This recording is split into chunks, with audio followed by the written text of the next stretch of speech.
Hello, my loves. Thank you so much for clicking on this video. I wanted to start out with a journal entry that I wrote the other day, as well as a disclaimer that I am not a mental health professional and I'm simply sharing my own lived experience. I've decided to be finished with viewing the world as a scary, predatory, dangerous place. There is so much light, beauty, and safety in being held by other people and by Mother Nature. If I exist, surely there are others like me, and I see them everywhere. I can trust my intuition and keep my body safe, but I do not have to be afraid. I can sit outside alone at night and have small talk with the man walking down the street. He is not set out to harm me. He is just walking as I am allowed to walk. Having the perception of a dangerous world will keep me from living, and I want to live. Hello, my loves. Welcome to my channel where I hope to share with you guys my journey with spirituality, my excursions into nature, and just so much love. I've been trying to decide what I wanted my first video to be about, and I was going through a journal of mine that I started probably 2021 around like summertime, and I found a page called Calm and Anxious Mind. I wrote this page on June 19th in 2022. Anxiety is something that has been a consistent theme in my life since I was a child. A little bit of it has been passed down to me generationally, and a lot of it has been reinforced by my own actions. So I wanted to start out this video with telling you guys a little bit about my personal journey. There's timestamps along the bottom of the video so you can scroll if you just want to get into the tips. I totally get it. If you want to hear where I'm coming from and all the experiences that have led me to this moment, I would love to share them with you, and I so appreciate you for receiving me and for listening to me. And yeah, then we'll get into how I am where I am today. Always had general anxiety as a child, and that basically consisted of, me being anxious about where my little siblings were, not being able to go to bed without my parents being in the living room, knowing where they were, knowing that I was safe, knowing that I was protected. I was a big worrier as a kid. I was always worried my younger siblings were gonna get kidnapped and all these different things that an 8-year-old doesn't usually think about, My anxieties were usually health or safety related, which only got exacerbated as I got older and got access to the news and more of the outside world. When it really started turning into panic attacks and not being able to get out of bed was in 2020 when COVID was going on and the election was going on. All the media that was basically like, oh, if you get COVID, you're gonna die a horrible, terrible, painful death. And my whole family got it. And so that entire week, I was like, oh my God, my entire family's gonna die. I'm gonna die. The world is ending. That is when I became hyperfixated on like my vitals. When my family got COVID, we got those blood oxygen monitors that you can put on your finger. And I was obsessively checking mine, making sure that my levels weren't going too low and that I was breathing okay and that I wasn't dying. I had it on my finger at all times. I couldn't sleep without it. I couldn't leave the house without it. I took it to work with me. I would have these terrible panic attacks. One example would be I was at work. The environment was even slightly off. I would completely freak out. So if I was going down an aisle and it was slightly dimmer than the other aisle, I would think, oh my gosh, I'm passing out, the world is ending. This happened in a specific instance and my heart rate shot up to 160 sitting down, and my mom had to come to work and to give me the medicine that was prescribed to me by my doctor that I always avoided taking because medicine and medical things always scared me. But I was prescribed hydroxyzine by my doctor to take in case I had a really bad panic attack and I really needed to calm down. I did end up taking the medicine because my heart rate was so high and my mom really wanted me to take it, and she ended up taking me home from work. That began a whole series of me being scared to be at work, having to leave early, eventually ending up quitting my job. I spent a lot of time online playing video games because it was the only thing I felt safe doing. And after a while, I began to have panic attacks even while playing video games and just having these deep realization moments of I'm a human and I can die and oh my God, I hate this. What is existence? Basically like existential crisis mode. I was also dealing with a lot of religious trauma at this point, but we're not gonna get into that into this video. It plays in a little bit to my anxiety with the whole death thing. I can save that for another video if you guys wanna hear more about that. My panic attacks got so bad that I couldn't drive, I couldn't leave my room. I was in therapy, but I didn't really feel like it was helping. I've always been a very self-motivated person, so when something is wrong, I usually identify it and I fix it myself. I've always pulled myself out of the pit, and I was determined to do it this time, but it was a lot slower than it usually is. I started having panic attacks in the shower.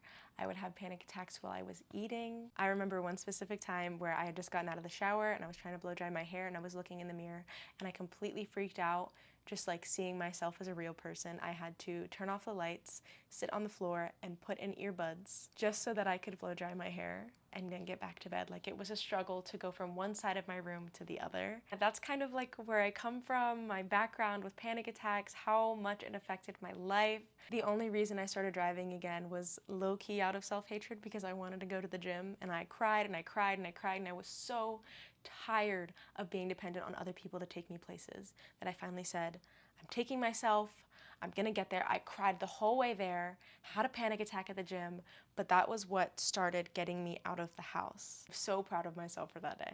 I guess now we will get into the tips for how I am where I am today. I have had 1 or 2 panic attacks maybe since moving out of my parents' house, which is a huge step for me.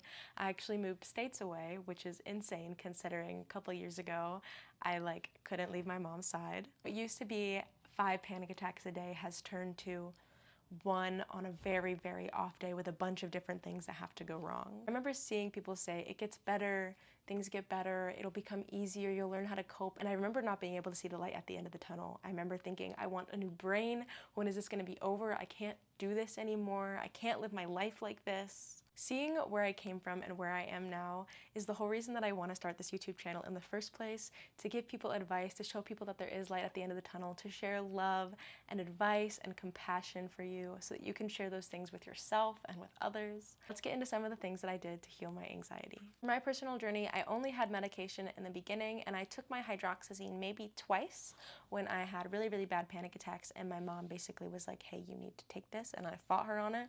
She will tell you to this day how annoying it is to get me to take medicine. So for my personal journey, I did not want to use medication. I think medication is a great tool if you can't function in your life and you need to hold a job and you feel like you really can't keep it together and you will be a danger to yourself or others. Please seek professional help and get the medication that you need. With that being said, I know there's a lot of people who are determined to do it without medication just like I was, and I want to share with you the tools because it is possible. So excited to share with you guys the things that I did.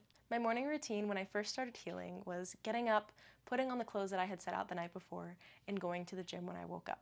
I didn't give myself the option not to go. I told myself it's only a 10-minute drive, you're safe, you're good, you can go, it's just the gym, you've done it before. This motivation came from hitting rock bottom and really after neglecting my self-care and my health for so long, I really felt like I needed to get back on track, and that was kind of my motivation for getting there and doing it no matter what. Now, the routine I had after the gym is what I think was really important and played a huge role in my healing. Usually I would have eggs, bacon, a protein drink when I got home from the gym, and I would make my breakfast and I would go outside and I would eat it outside. I work with crystals, so I would bring my crystals out there. I was just getting into crystals at that point, and I look back at her and I want to give her a hug and tell her, I'm so excited for you. This is going to change your life. After I finished eating my breakfast outside, I would lay on a blanket, I would put my crystals on my body, and I would play affirmations on my phone for either motivation and productivity or self-love and compassion. And this is something that I truly, truly believe kick-started my healing. Affirmations are so important. If you're constantly telling yourself negative stories like, I'm anxious, this is scary, I can't do this, affirmations are going to reverse that. Your brain needs the positivity if you're constantly thinking in the negative all day. If you can't think the good thoughts, listen to somebody else say them. This is something that I will push until the day that I die. Affirmations are amazing and they're so powerful. I do them to this day. An app that I use is called I Am, and I think I downloaded this at the beginning of my healing journey as well. And basically it'll send you notifications throughout the day with different affirmations. You can customize them to the different kinds. So for anxiety or for depression or for self-love, it'll send you affirmations based off of those things. And I love it. I do my best to read them out loud whenever they show up on my phone. I love my I Am app. That's what my routine looked like when I first started my healing journey. Now I'll get into specific tips. I love telling stories, so I guess I checked it, that's my bad. I found a bunch of YouTubers that I really enjoyed listening to, that I felt so much love from, and I've learned a lot of these things from them, from different books. I will share them with you now. One thing that was always taught to me by my mom is box breathing, so inhaling for 4, holding for 4, exhaling for 4, which this was good for a while, but I felt like it was hyperventilating for me. Different breathing techniques are gonna feel different for different people. One thing I learned from a girl here on YouTube, her name is Hitomi. If you're watching this video, you probably know who she is if you're in the spirituality space. She's amazing, and I feel so much love from each and every one of her videos. I literally almost cry every time I listen to any single one of them. One of the things that she shares often is to extend your exhale to activate your parasympathetic nervous system. Your body operates in two nervous systems, your sympathetic and your parasympathetic. Your sympathetic is responsible for your fight or flight, and your parasympathetic is your relaxed state. There's so many stresses in our life, like social media and work and maybe relationships or your family, that your body is constantly acting in your sympathetic nervous system. It's come to a point where we have to consciously activate our parasympathetic nervous system, and extending your exhale is a great way to do that. By extending your exhale, I mean if you're breathing in for 4 counts, breathe out for at least 5. So you're exhaling longer than you're inhaling, and this will calm your nervous system. One grounding technique that my mom taught to me is the 5, 4, 3, 2, 1. I'm gonna read off my little thing. You want to list off 5 things you can see, 4 things you can feel, 3 things you can hear, 2 things you can smell, and 1 positive thing about yourself. This grounds you in your environment and distracts you from whatever racing thoughts you might be having. Another thing you can do when you're having a panic attack or having a big anxiety episode is to write out the thing that is making you anxious. Sometimes I would have really whack anxious thoughts, things that were not logical in any way, shape, or form, but my brain took it and ran with it. A couple weeks ago, I got hit in the face with a golf club, and my brain ran with that shit, girl. It was like, oh my gosh, what if your bone shifted in your brain and then you're gonna have an aneurysm? What?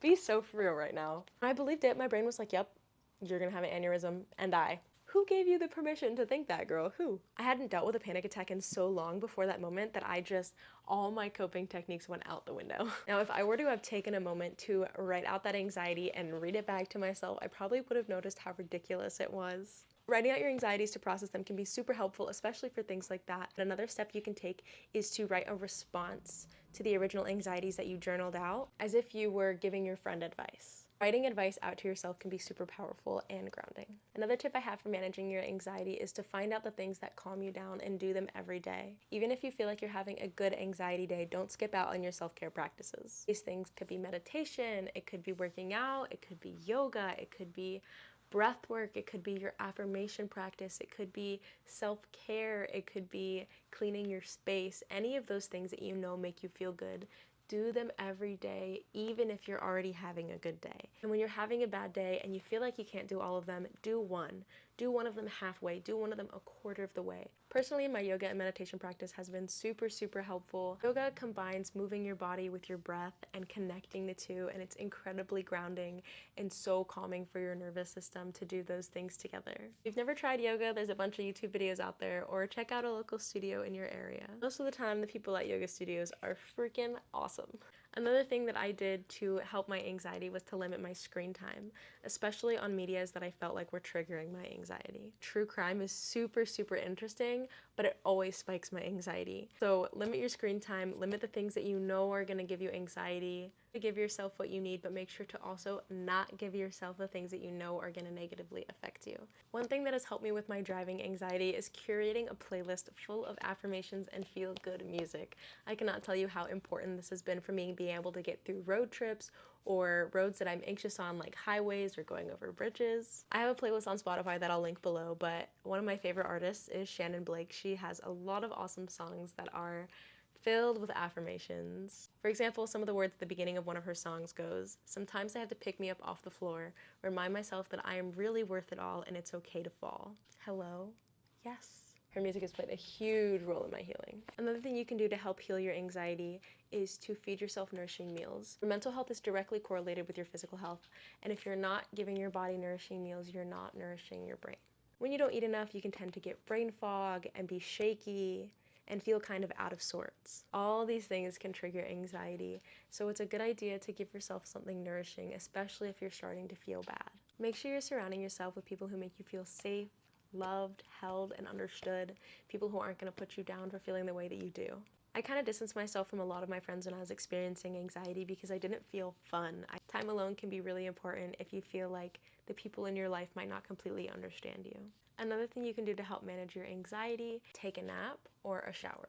If I'm starting to feel anxious or really sad, taking a shower or a nap helps me to feel refreshed and to renew my energy. It kind of redirects your mind. Meditation is also really great for this, but if you're feeling like you can't sit still to meditate or to take a nap, showers are a great alternative. You can listen to affirmations while you shower. You can listen to an uplifting YouTube video. Hot and cold stimulants are really good for calming anxiety, so you could take a warm shower and and finish it off with some cold to get yourself back in your body. These are all the tips that I'm going to share in this video. If you guys have any that you use, leave them down in the comments below to share with other people who might be struggling. I want to let you know that it does get better. You can do these things every day. You can calm yourself during an anxiety attack. You are so capable of living the life that you want to live without fear. If I can do it, so can you. This is my first video on this channel, so if you guys have any recommendations or things that you'd like to see pertaining to mental health, spirituality, I plan on going on a lot of hiking and camping trips soon, so if you guys are wanting to go along with me on those, let me know. I'm also starting my yoga teacher training in the fall, so if you guys are interested in my journey through that, I would love to share it with you. I tend to post very frequently on Instagram and Instagram Reels, mental health videos, just general life advice as it comes up for me. So if you're interested in that, this is my Instagram and I will have it linked down below as well. I feel so thankful that you've watched to the end of this video, and I'm so hopeful for your healing journey. I'm sending you so much love and kindness and compassion. Please show those things to yourself. I'll see you guys in my next video, but until then, make sure you take some deep breaths and get your bare feet on the ground. I love you, I'm thankful for you, and I will see you later. Bye.